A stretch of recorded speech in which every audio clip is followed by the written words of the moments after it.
Amén. Bueno, creo que muchos conocen la parábola del hijo pródigo. Amén. Pero vamos a hacer un pequeño resumen. Se trata de un padre que tiene dos hijos, un hijo mayor y un hijo menor. Y el hijo menor un día se levanta y le dice: papá, quiero que me des la herencia que me pertenece. Y entonces el padre dice: ok, se la entrega. Y este hijo sale, se va y la malgasta. Y una vez se la malgasta y una vez ya se queda sin nada, se ve trabajando cuidando cerdos y estando ahí anhela el alimento de esos cerdos. Y entonces reflexiona y dice: ¿qué estoy haciendo? Me voy a devolver a la casa de mi padre, que seguramente allá los jornaleros comen mejor de lo que estoy comiendo yo, así que voy a ir, le voy a pedir perdón y Dios y mi padre seguramente me va a recibir. Lucas 15:31 dice: y levantándose el hijo, vino a su padre, y cuando aún estaba lejos lo vio su padre, y fue movido a misericordia, y corrió y se echó sobre su cuello y le besó. Ahí vemos el corazón de un padre, pero también vemos el corazón de un hijo. Cuando el pastor hijo hace un momento dijo: ¿cuántos tienen una madre? Y todos levantaron la mano y dijo: me quitó la pregunta que yo iba a hacer, porque yo iba a preguntar ¿cuántos hijos hay acá?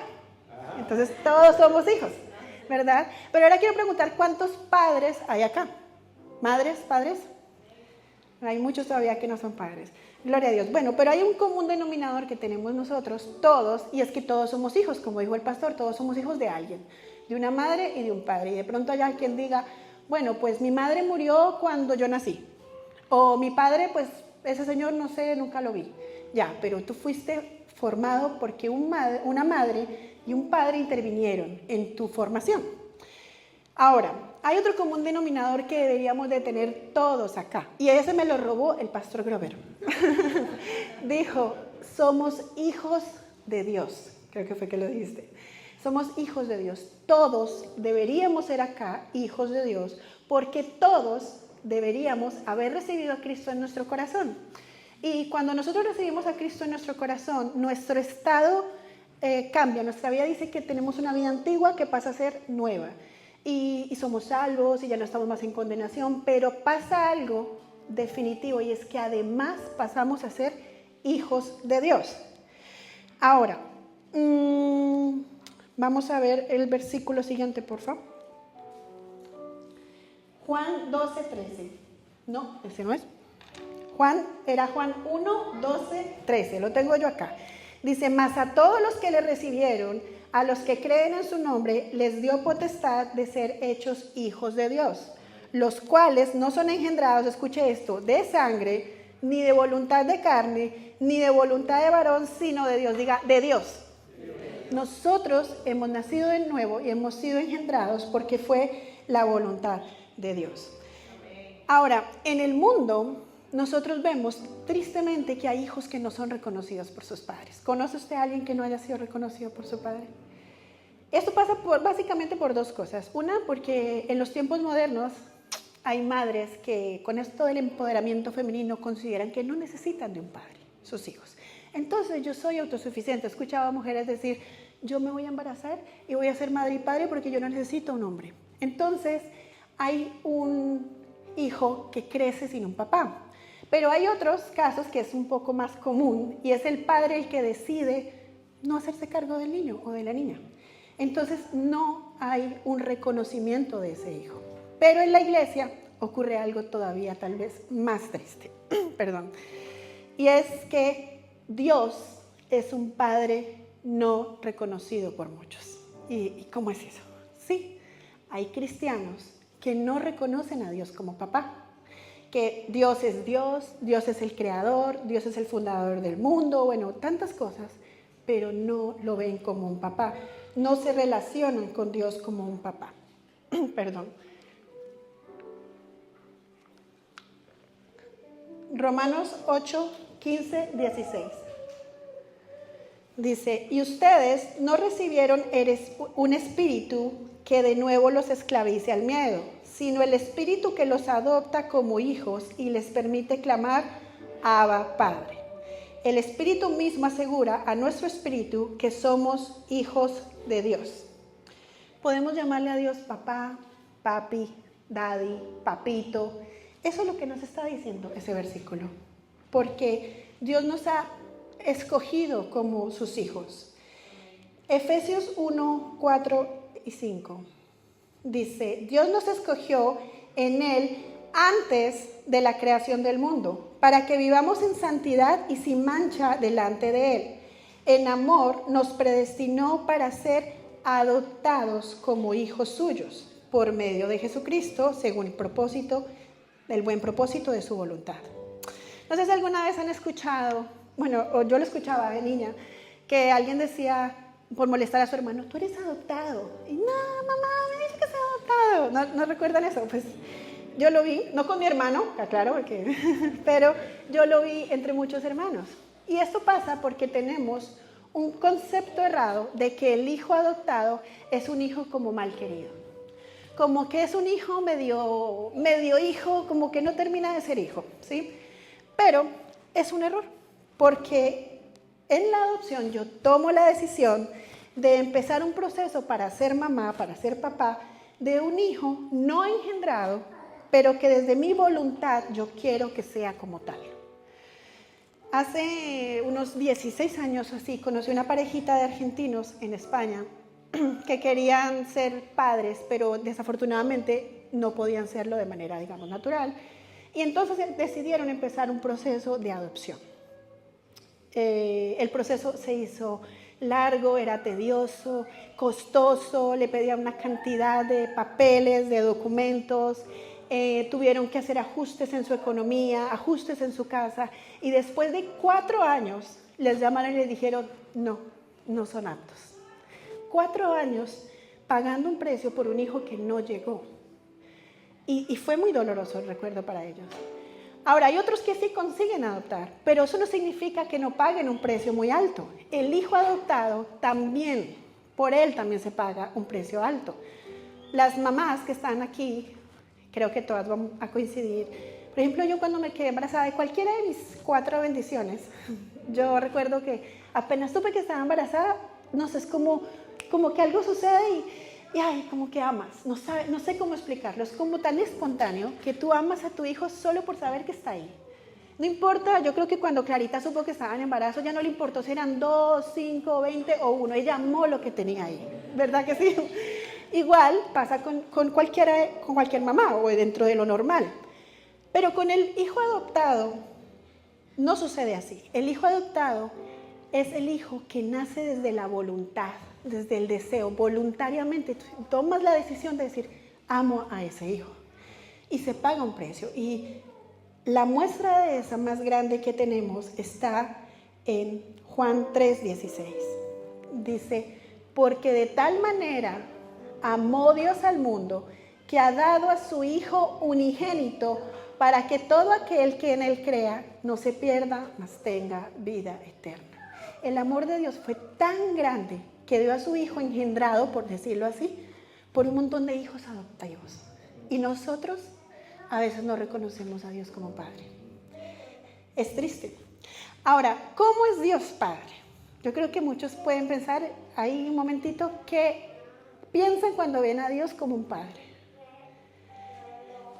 Y un padre es un padre proveedor, tiene una característica que es proveedor, es generoso, es protector, es defensor. Un padre corrige, disciplina, o sea, eso también. Un padre guía, un padre es amoroso, un padre da legado y un padre da herencia. Hice un pequeño listado, pero hay muchas características más. Pero tristemente nosotros muchas veces no reconocemos a Dios como Padre, porque el referente que nosotros tenemos para ver a Dios como Padre es a nuestro Padre terrenal. Entonces, aquí es donde la cosa se tuerce un poquito, porque si tú tuviste un padre infiel, es muy probable que tú pienses que Dios no es fiel como Padre. O desleal, o si tuviste un padre, digamos, mentiroso, un padre que te mentía cuando eras niño, o que te sigue mintiendo a día de hoy. Créanme, yo sé lo que les hablo. Un padre que tal vez es tacaño y no proveía o no provee. Y no hablo del padre que sale y trabaja y que a pesar de que trabaja, el dinero no le alcanza. No hablo de ese padre, hablo del padre que teniendo no provee, que es tacaño. con sus hijos. Un padre que no cumple sus promesas. No sé si les tocó ese papá que tal vez le prometió cosas y no la cumplió. Tal vez te dijo, no sé, te voy a traer un balón o una muñeca. Y tú tienes 50 años y sigues esperando la muñeca.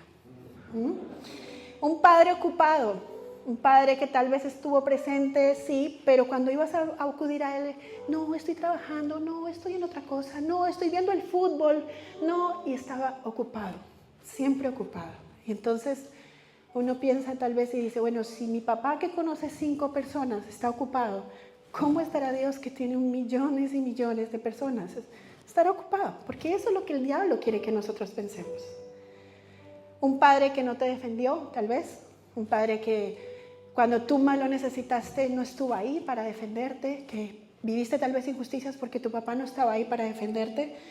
Un padre que no solo no te defendió, sino que incluso te juzgó. Y entonces tú dices, Dios, leo la Biblia y veo lo que pasa con aquellos que no le obedecen. Entonces Dios me juzga. Y eso es lo que nosotros muchas veces creemos de nuestro padre. Un padre que tal vez te mandaba a callar. Ahorita no, los adultos están hablando. O calla, que me perdí el gol, que estoy viendo el fútbol. Un padre que no te escuchaba. Y a veces creemos que para qué orar si mi padre no me va a escuchar. Un padre abusador, maltratador, un padre que te golpeaba o golpeaba a tu madre, o un padre que abusaba de ti o te maltrataba verbalmente, emocionalmente o lo que es peor, sexualmente. Y entonces, ¿qué clase de relación podemos tener con Dios Padre? Si Él con lo grande, con lo poderoso, no, qué miedo, me va a hacer daño. Porque tenemos un concepto de que Dios puede ser igual de maltratador que el papá que te tocó. Un padre conflictivo, un padre que con todo el mundo peleaba. Entonces, se pelea con el vecino, se pelea con el del otro coche, con el del tren, con el de la tienda, con todo el mundo. Y entonces vivías en una continua angustia porque todo era como riñas a tu alrededor. Y entonces no experimentaste paz y por eso no puedes experimentar la paz de Dios. Un padre que tal vez tiene favoritos o tenía favoritos y tú no eras el favorito encima. Entonces, un padre que favorecía al varón, porque es que yo quería solo varones, o yo no te quiero tanto porque llevo X tiempo buscando el niño y me salieron 5 niñas. Entonces, creemos que Dios tiene favoritos. Y cuando nuestros pastores nos imparten una enseñanza, tal vez no la atesoramos porque decimos, muy bonito, pero será para el pastor que es el favorito de Dios. Ahora, algo que Dios quiere mostrarnos hoy es que una cosa es Dios Padre y otra es el Padre que nos tocó. No hay, es verdad que es un referente, pero no hay comparación. Salmos 27:10 dice, aunque mi padre y mi madre me abandonen, el Señor me acogerá. Aunque tu padre, tu madre, no hayan sido la imagen, digamos, correcta que debimos de tener, dice la Biblia en Salmos, que el Señor me acogerá. Y eso es lo que Dios quiere hacer con nosotros hoy. Dios nos quiere acoger. Ahora, Moisés era adoptado, por cierto. Entonces, Moisés fue adoptado, pero no era lo que quería decir, sino que Moisés, cuando estaba con Dios frente a frente y fue mandado a Egipto, él le dice, bueno, ¿y yo qué voy a decir allá? ¿Quién digo que me envió? Y él le dice, diles que me envió, que yo soy el que soy. Y es como, a ver, ¿yo cómo voy a llegar allá a decir eso? Yo pienso que Moisés dijo, ¿y esto qué es? Y analizando lo que Dios quería decirle a Moisés, básicamente es que Moisés y tú y yo debemos de conocer a Dios Padre por el Padre que es, no por el Padre que hace. Es decir, Dios le pudo haber dicho a Moisés, tú di que yo soy el que creó el cielo, la tierra, el mar, bla, bla, bla. Y era cierto, porque Dios lo hizo. Pero Dios quería que supieran quién es Él por quién es Él, aunque valga la redundancia. Y eso es lo que Dios quiere con nosotros. ¿Y saben por qué? Porque el día que parezca que Dios no hace nada, ese día tú vas a estar tranquilo, porque sabes quién es tu Padre y confías en quién es Él. así parezca que no está haciendo nada. Hace unas semanas, o durante unas semanas, mi familia y yo pasamos por una situación muy difícil.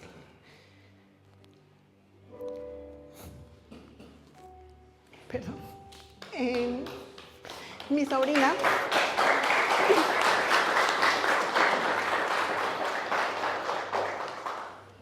perdón, no contaba con eso. Mi sobrina Valentina pasó por una situación muy difícil. Fue muy duro, muy duro para toda la familia. Verla cómo su salud se vio afectada fue difícil para mi hermano, para mi cuñada, sus padres, para todos, somos muy unidos.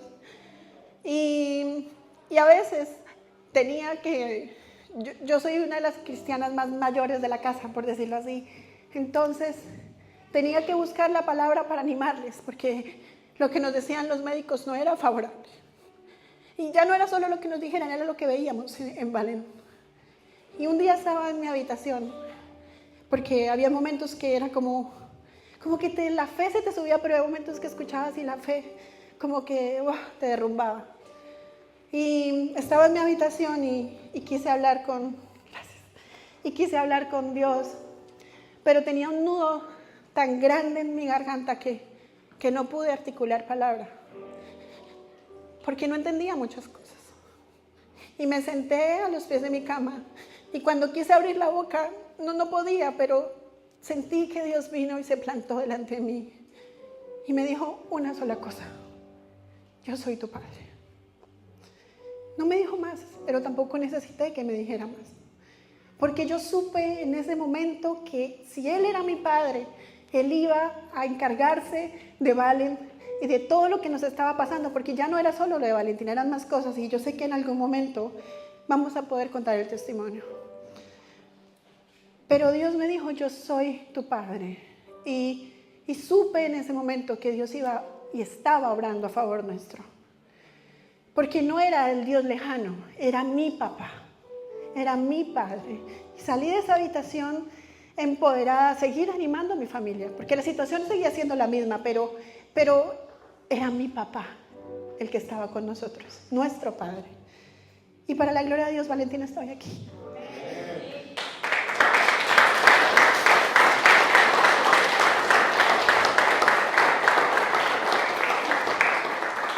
Gloria a Dios. Y eso obedece a un versículo que está en Mateo 6:8, que dice: no os hagáis pues semejantes a ellos. Y es Jesús hablando de los que oraban y repetían y hacían vanas repeticiones. Y dice: porque vuestro Padre sabe de qué cosas tenéis necesidad antes que vosotros le pidáis.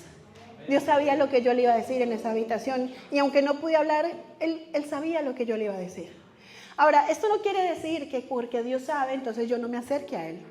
Porque incluso después de este versículo, si usted sigue leyendo, va a encontrar la oración guía que todos no sabemos, que es el Padre Nuestro. Entonces Jesús empieza: cuando oréis así: Padre Nuestro que estás en los cielos, y bueno, lo que sigue. Dios conoce las necesidades que tenemos, pero Dios también quiere que nos acerquemos a Él y le digamos lo que ocurre con nosotros. Porque eso va a hacer que se cree una relación de papá y de hijo, y que cada día sea mucho más fuerte. Pero volviendo al hecho de que la referencia que tenemos con nuestros padres terrenales, eso hace que haya como una barrera, es como una atadura, es como una maldición que no nos permite muchas veces acercarnos a Dios y disfrutar de los beneficios que Dios tiene para nosotros. Y Dios nos da una herramienta para que nosotros nos libremos de eso. Y vamos a leer Mateo 6, 14, 15, por favor.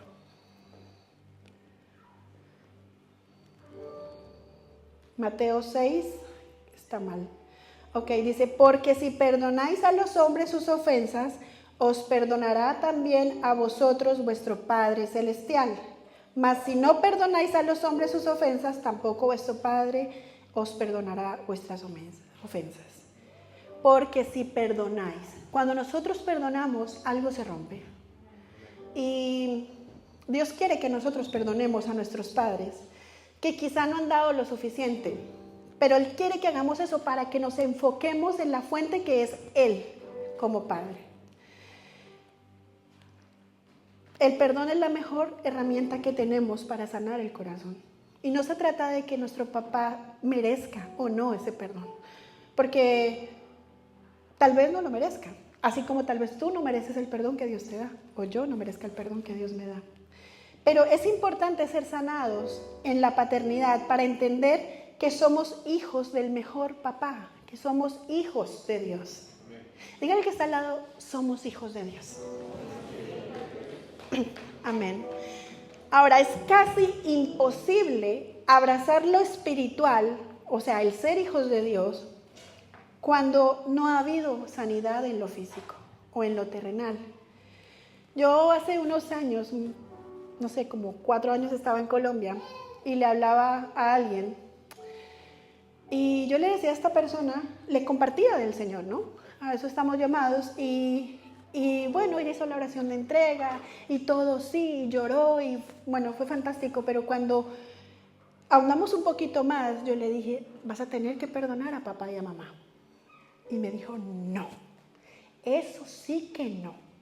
Todo iba bien hasta ese momento, porque se negó rotundamente a perdonar, porque no era justo para ella perdonar a su mamá y a su papá.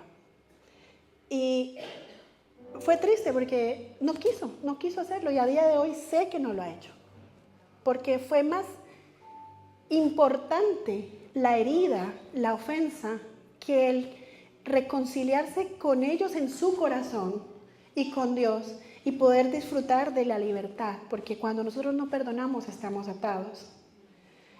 Y el punto aquí es que no le debemos de poner a Dios las condiciones. Ella me decía, yo hago esto, pero esto no. No. Nosotros no le podemos poner condiciones a Dios. Nosotros debemos de dejarnos guiar por sus instrucciones. Es diferente. Y la instrucción de Dios hoy es que debemos de perdonar a papá y a mamá. Esa es la instrucción para hoy. Y cuando no hacemos esto, nos va a pasar como en la parábola del hijo pródigo. Y es que la parábola no la terminé de contar. Resulta que llega el hijo, hacen la fiesta, le ponen un anillo, el papá manda a matar, no sé, a la res más grande, y en eso llega un segundo personaje, y es el hijo mayor. Entonces el hijo mayor se acerca y dice, ¿y aquí qué está pasando? Y le pregunta a uno de los jornaleros, y él le dice, pues que ha venido tu hermano.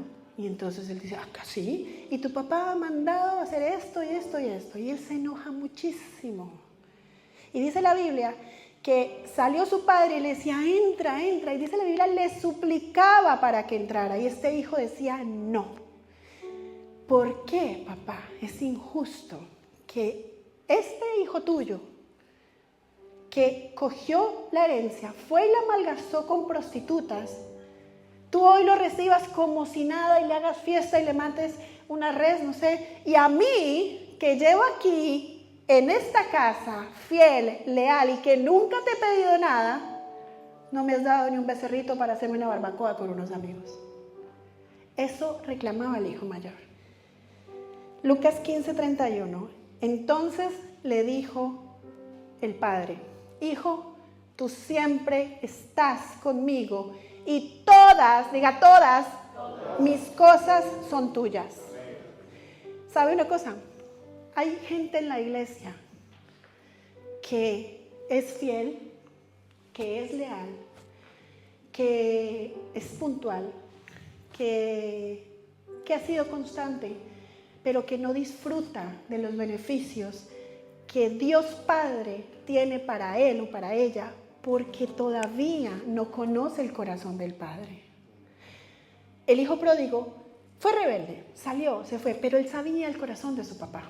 Porque él dijo a ella, yo me voy para donde mi papá, él me va a recibir. Y así fue. Pero el otro, estando ahí con él, no supo reconocer el corazón de su papá. Ahora, ¿cómo podemos reconocer si yo de verdad veo a Dios como un padre o no? Pues por el fruto. Dice la Biblia que por el fruto los conoceréis. Y Jesús, cuando era niño, cuando tenía 12 años, dice la Biblia, que él estaba en la sinagoga predicando. Y él se le escabulló a María y a José, y él estaba predicando, y entonces ellos estaban buscándolo y no lo encontraban. Y cuando lo encontraron, José y María, José era padre adoptivo de Jesús, porque Jesús vivió todo lo que nosotros habíamos podido vivir, incluso eso. Y entonces le dicen, ¿por qué nos haces esto? Y Jesús contesta, Lucas 2:49, dice, ¿por qué me buscabais? Mamá, ¿por qué me buscas? ¿No sabías que en los negocios de mi padre me es necesario estar? ¿Usted sabe cuál es el negocio de su papá hoy, 2025? Mira a su alrededor. Esto. Sus hermanos, su obra, la iglesia, sus pastores. Ese es el negocio de papá. Y si tú no tienes la visión que han impartido nuestros pastores por dirección de Dios, si tú no has adoptado esa identidad, si a ti no te duele la iglesia, si cuando ellos imparten una visión, un plan, tú dices, pues eso es de ellos, entonces tú no estás siendo un hijo. Porque el hijo abraza la visión del padre.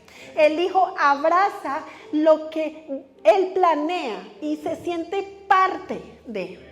Entonces, un ejemplo. Si a ti te cuesta diezmar, si a ti te cuesta ofrendar, a lo mejor es porque tú no ves a Dios como papá.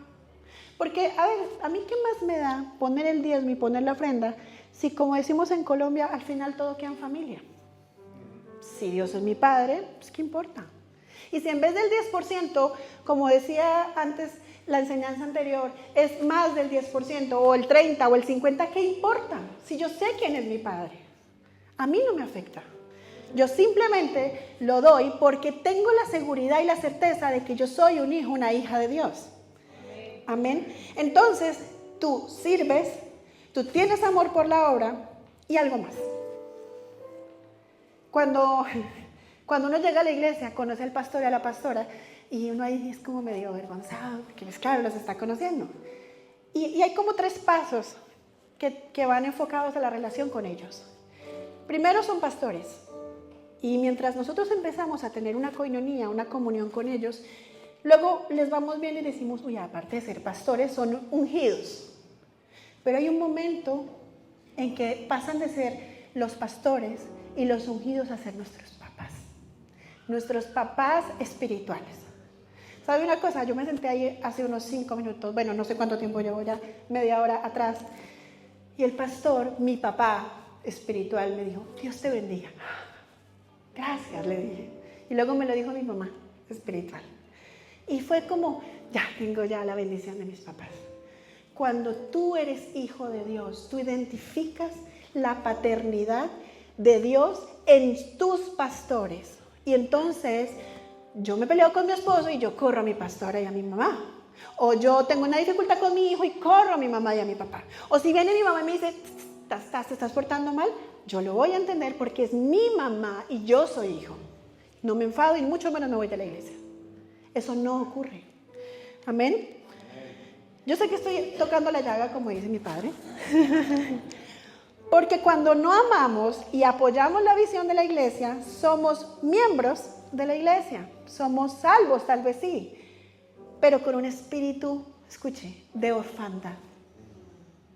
De orfandad. Como si fuéramos huérfanos. Porque no actuamos como hijos de Dios. Ahora, aquí muchos levantaron las manos y dijeron, yo soy papá, yo soy mamá. Y la Biblia nos hace una pregunta, en un verso que no pasé, que dice, ¿cuánto le darían si su hijo le pide una piedra, un pan, le darás una piedra? Y no. Pues si nosotros siendo malos, si vosotros siendo malos sabéis dar buenas dádivas a vuestros hijos, cuánto más vuestro Padre que está en el cielo, y sabemos quién es. Dios quiere darnos cosas buenas. El miércoles, el pastor Elías nos habló del amor, ¿sí? Y resulta que él empezó a hablar y yo empecé a apretar las manos. Yo dije, Dios mío, me quitó la prédica. Porque él dice, voy a hablarles de mi papá. Y yo dije, no, por Dios, ¿qué pasó acá? Entonces, y él nos contó un pequeño testimonio de él con su padre. Y bueno, yo les voy a contar también un poquito del mío. Resulta que mi padre no celebraba o no celebró nunca con nosotros un cumpleaños o una Navidad.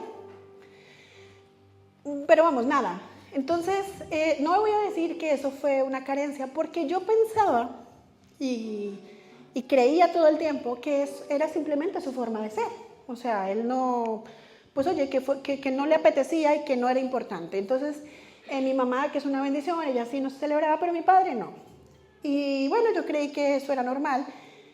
Y alguna vez charlando con él, resulta que mi abuelo tampoco lo hacía con él. Mi abuelo no celebraba la Navidad, no celebraba un cumpleaños, o sea, yo lo llamo feliz cumpleaños, pero él no hay una foto de mi abuelito con unos globos y una tarta.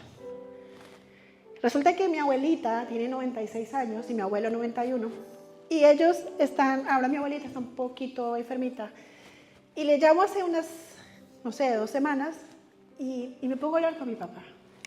Y no sé, le dio un momento de desahogo y me dice, entre varias cosas que me dice, es que yo nunca he celebrado un cumpleaños, una Navidad, porque su abuelo nunca lo celebró, es que para él no fue importante. Y yo lo escuchaba y yo decía, pues bienvenido al club, porque es que él tampoco lo hizo con nosotros. Y obvio no se lo dije, pero lo pensé. Y entonces, me di cuenta que él echó de menos que celebraran con él su cumpleaños, su Navidad. Porque, dicho por él, yo veía a otros niños cómo lo celebraban y conmigo nunca fue así. Pero lo que él no se dio cuenta es que él hizo lo mismo conmigo y con mi hermano. Repitió el mismo patrón y me estaba poniendo la queja a mí. O sea, yo podía haberle dicho, a ver papi, vamos a ver, y yo no se lo dije porque tengo a Cristo, pero ahí me di cuenta. Y yo, Dios mío, gracias, porque esto me ayuda para lo que estoy preparando. Que a veces repetimos patrones que nuestros padres hacen y nosotros recriminamos lo que hacen y no nos damos cuenta que hacemos lo mismo, que lo repetimos. Alguien una vez me dijo, como somos, nos reproducimos. Pero ¿sabe cuál es la buena noticia? Que yo tengo la voluntad y la potestad de cortar con eso. Y mis hijos están aquí y ellos tienen la foto de cada año de su cumpleaños y de su Navidad, ¿sí? Y es un ejemplo un poquito medio tonto, vamos a decir, pero esa es la muestra de que en alguna de las generaciones uno puede decir, no, pues yo no voy a hacer eso. Y entonces se puede cambiar. Y no vale culpar a mi papá de algo que yo no hago porque él no me lo enseñó. Porque ¿sabe una cosa? El pecado del otro no justifica el suyo, ni siquiera el pecado de su papá. Pero es que mi papá, eso no es una excusa. Porque el Señor nos ha llevado a conocerle y a perdonar. ¿Sabe otra cosa? Ya casi vamos a terminar. Cuando usted perdona, las cosas no terminan ahí. Yo veo en mi papá cosas que a día de hoy él sigue haciendo. Hoy mismo tenía una conversación con mi hermano y vimos algo que no estaba bien de mi papá. Pero ¿sabe una cosa? Dios me ha enseñado a amar a mi papá como es, con sus defectos. Y yo solo sé que tengo que hacer mi parte y que yo no puedo juzgarle. Hay un versículo en uno de los libros para mí más lindos de la Biblia que está... habla de Israel, pero no lo voy a leer como Israel, voy a hablarlo como tú, o como, ¿sabes? Como nosotros. Oseas 11, 1 al 4. Dice, cuando tú eras niño, yo te amé. Y de Egipto llamé a mi hijo. Egipto es como lo malo, como la esclavitud, ¿no? Pero cuando más te llamaba, más te alejabas de mí y ofrecías sacrificios a las imágenes de Baal y quemabas incienso a los ídolos. Yo mismo te enseñé a caminar, llevándote de la mano, pero no sabes ni te importa que fui yo quien te cuidó. Muchas veces nosotros no somos conscientes de que Dios estaba ahí. Te guié con mis cuerdas de ternura y de amor. Quité el yugo de tu cuello y yo mismo me incliné para alimentarte. Dios hizo eso antes de que tú y yo naciéramos de nuevo. Imagínense el amor de ese padre. O sea, cuando tu papá fue infiel, mentiroso, no sé, borrachín, etcétera, Dios estaba ahí y tú ni te diste cuenta, pero Dios estaba ahí contigo y conmigo. Y eso es lo que Dios nos está mostrando acá. Hoy, Dios quiere que nosotros pidamos perdón, perdonemos a nuestro Padre, no importa lo que haya hecho, y que empecemos a vivir y a gozar de los beneficios de ser hijos de Dios. Amén. Último versículo y con esto termino. Romanos 8:17. Y si somos hijos, diga, y si somos hijos, somos herederos. Herederos de Dios. Y coherederos con Cristo, dígalo. Si somos hijos, somos herederos, herederos de Dios y coherederos con Cristo. Pues si ahora sufrimos con Él, también tendremos parte con Él en su gloria. Somos herederos de Dios Padre. ¿No?